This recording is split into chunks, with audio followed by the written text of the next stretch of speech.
Welcome to our channel. Today we how to set up Google Drive for backing up phone photos automatically. Easy tutorial step. Begin by unlocking your phone and locating the Google Photos app.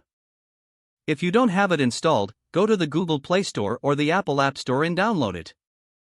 Once installed, open the Google Photos app. Sign in with your Google account if prompted.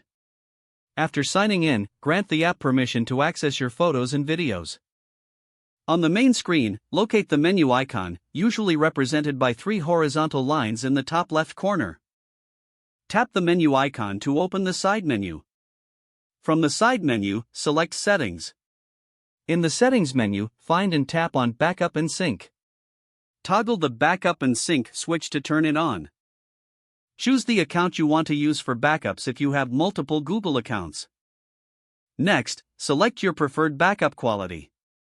For high quality with no storage limits, choose High Quality. For original quality, select Original.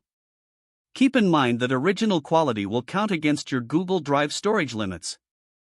Scroll down to find options for using mobile data. If you want to allow backup over mobile data, toggle the appropriate option.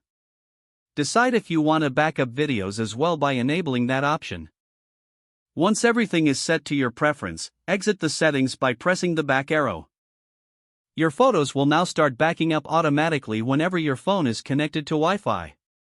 You can check the status of the backup in the main Google Photos screen. To ensure your photos are backed up, navigate to the Photos tab. You should see a cloud icon with a check mark indicating that your photos are backed up.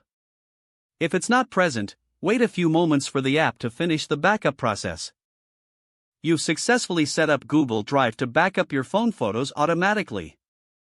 If the page does not load, refresh the browser or try again in a private or incognito window. Make sure you are using the correct email address, then retype it carefully to avoid small typos. If your password is not accepted, use the reset option and create a new strong password you can remember. Check your spam folder for verification or security emails, then complete any requested confirmation steps. Enable two-factor authentication if available to improve account security and reduce unauthorized access risk. After signing in, review your profile details so your contact information and settings are accurate and current.